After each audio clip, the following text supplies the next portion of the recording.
Go ahead and log in to your Zelle account and let's make us a little bit of money with B Shynin's bets. Hey, Ray, I know your club got gambling. The weird year in the National Football League continues, especially in the betting lines.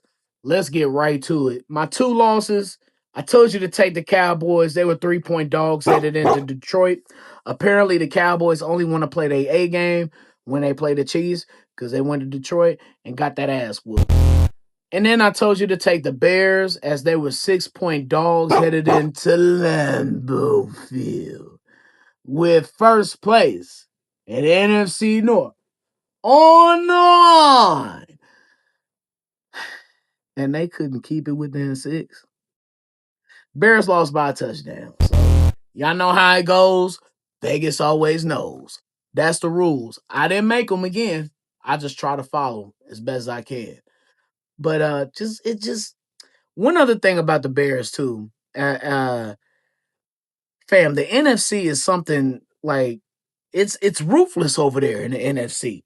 The Bears went from the 1 seed to the 7th seed by losing to the Packers. What? Lord have mercy. That's crazy. A week ago, everybody was celebrating this Bears team being the number 1 overall seed in the NFC, and just like that, within 1 week, it dropped all the way down to the 7th. So that's how razor thin it is in the NFC right now. You could go from sugar to shit in 1 week, just like that. Crazy bananas.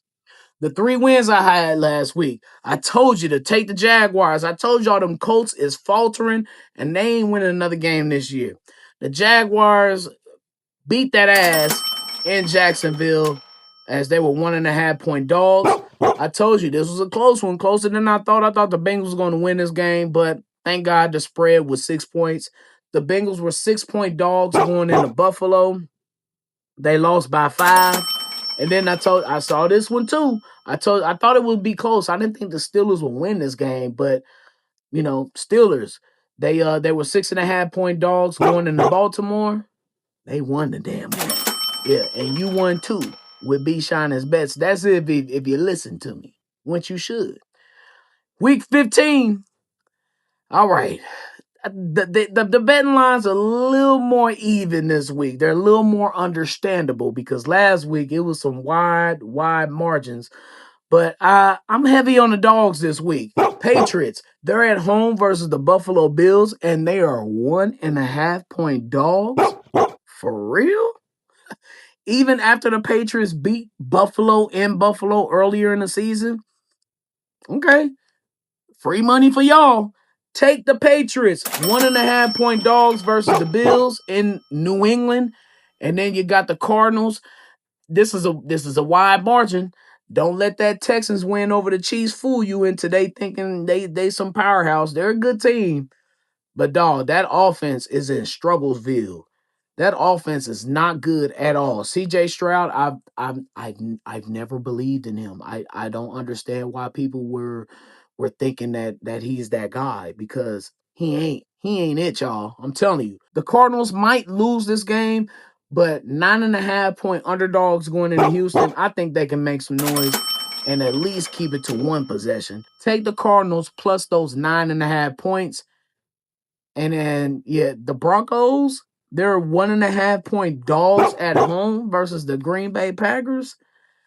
Look, I know Sean Payton, and I know he's going to use this the best he can to motivate his team to whoop Jordan Love's ass. Because I don't think the Packers can go into Denver and get them a win. Take the Broncos, 1.5-point dogs at home versus them Green Bay Packers. And then I couldn't resist this one. The Indianapolis Colts are going in to Seattle, and I don't know who the hell the Colts quarterback is going to be because I'm seeing that they have old man Phillip Rivers in the building. Golly, you got to do what you got to do, but they will not go into Seattle and do anything with whoever's their quarterback. Anthony Richardson. They can go get Jim Harbaugh from the Chargers. He can go play quarterback for them. They can go get Peyton Manning, whoever. Nope, they're not going to do anything in Seattle. Seattle is an 11.5-point favorite over the Colts. Take the Seahawks. They're going to cover that. And then you got Rams versus Lions. This is a tough one for me. If y'all don't take this bet, I completely understand if you don't. I told y'all at the beginning of the year I thought it was Rams Chiefs in the Super Bowl. I think very highly of Matthew Stafford and Sean McVay and what they got going out there. Puka Nakua is a monster. He continues to be so. And Devontae Adams, he's doing his thing. I'm taking the Rams 5.5 point favorites against the Lions in SoFi Stadium in Los Angeles. Fit check. Yeah, that's me. Well, the secret is you got to coordinate. Most people don't coordinate. So you got to coordinate. I hate to start off fit check with this game because I'm tired of talking about the Texans and what they did to the Chiefs, but they look good doing it. They did. I thought they were going to come in with the all white look. They came in with one of my favorite uniforms in the league. The Texans dark blue pants with the dark blue socks and the white jerseys. It is an A+ look. They was looking good. As well as the Chiefs. You know, the Chiefs is always looking good. I love our uniforms. They're perfect. New Orleans, the Saints. Thank you for not wearing your all white. You brought out the gold pants. And damn, you won. Who the fuck it? You look good, you play good. Okay? Shout out to the Saints for breaking out those gold pants. That's all we ask. First off, y'all need to switch to the old 70s gold that you have. And you need to wear the gold more often instead of wearing that ugly ass all white. Shout out to the Buccaneers too. They held their own in this uniform matchup. This was a great looking matchup in that NFC South. And then another divisional one. Y'all know I love my divisional games. Pittsburgh at Baltimore, both teams looking mighty, mighty sharp. I love a good Pittsburgh, Baltimore looking matchup. Both of those teams have great uniforms. Another great, I'm partial to the AFC too, y'all. I'm sorry. We only got one NFC matchup in here this week. I'm sorry. The AFC got better uniforms. I know it, you know it. Bengals at Bills, a great looking matchup. The Bills, A+ with the blue jerseys and the white pants with the blue socks. The most important thing, not white socks, the blue socks with those white pants. And the Bengals, thank you for not rocking all white. You came in with the white jerseys, white pants, but you had the black socks on. Looking good. And well, the Colts didn't follow the protocol with the non-all white. They could have wore the blue socks in Jacksonville and made it an A+ versus A+ look, but no, the Colts decided to go all white, which ain't too bad for the Colts because their uniforms they just look good. If they would just wear the blue socks with the white uniforms, that would just make my day. But everybody's not interested in making my day. But Jacksonville, you know, they keep wearing these Prowler uniforms and they keep winning in them. That's the thing.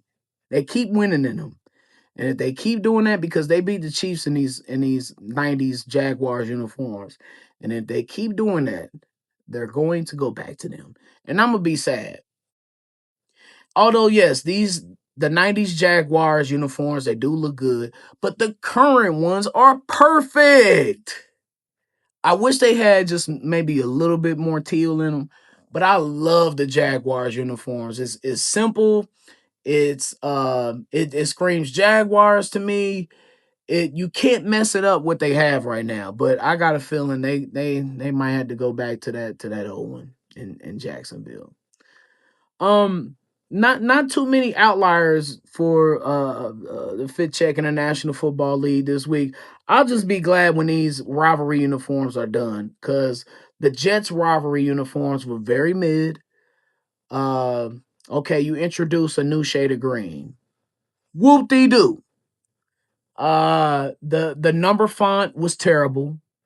The nameplates were awful. I didn't like those.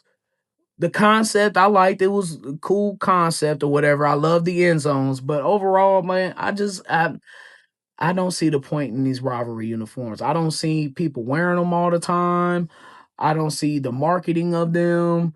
I don't get it. Y'all just want the NFL to look different. You want the NFL to be like the NBA, and I would advise the NFL to not do that because on some nights you can't even tell who the hell is playing in the NBA. because they're wearing these old weird ass city uniforms or whatever. Just NFL tread very lightly on this. And the Lions, Detroit Lions, y'all need to be stoned for what y'all did on Thursday night. This could have been a beautiful uniform matchup if you had worn your regular, Honolulu blue with the silver. But no, you want to be assholes towards the Cowboys and everybody else who has to watch this while you wear this ugly ass all white. Y'all got some of the best uniforms in the league. And y'all still want to wear all white or all blue, looking like some damn Smurfs. Instead, we got to have y'all in all white and the Cowboys and their dark blue on gray uniforms, which are okay. But damn, man, it could have been a better uniform matchup with the Cowboys with that classic white on their silvery blue unis against y'all's, classic blue on silver. And maybe okay, you might not want to wear blue on silver versus white on silver. All right, I get that. Well, damn, wear you all black then with the blue helmet at home, if that's the case then. But why do y'all have to steady go against the uniform gods? This is why y'all ain't got no Super Bowls in Detroit. That's exactly why. You ain't even been to one. Get your uniform game right, Lions. Chargers coming to Kansas City this week in a noon game. I guess we better get used to these noon games because where the Chiefs been playing and looking. I don't know. Return of the noon games at Arrowhead. I think the Chargers gonna rock all white with the blue socks. Chiefs, y'all know how we coming through.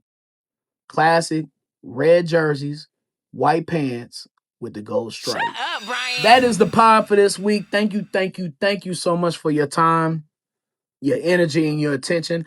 I really appreciate and love you for that. Make sure that you tap in with Foolish Club Media and all the Chiefs podcasts we got cracking at Apple Podcasts. You can rate, subscribe, and review. Also on Spotify and on YouTube. And while you're in the YouTube mood, please subscribe to my page, the Brian B. Shynin page, at B. Shynin on YouTube. Brian's World drops every single Wednesday. My Hustle and Shine in the Morning content, R&B Shynin, Motivational Minute, beats, mixes. I talk to Mayor Lucas all the time. All that stuff's on the B. Shynin YouTube page. Make sure you tap in. All right. I don't know. Well, the Chiefs have a sliver of a chance if they lose this week against the Chargers. I don't know. I'm hoping and praying for a win to get this team to 7-7, and hopefully they can run the table and have a shot at it. Hey, Chiefs Kingdom, look, we just gotta leave it up to God for the rest of the season. That's how I'm gonna play this out. That's how we gotta do it anyway in life. We gonna end it right there. Until I see you next week, Kansas City, please continue to be a blessing. And Chiefs Kingdom, mount up. Shut up.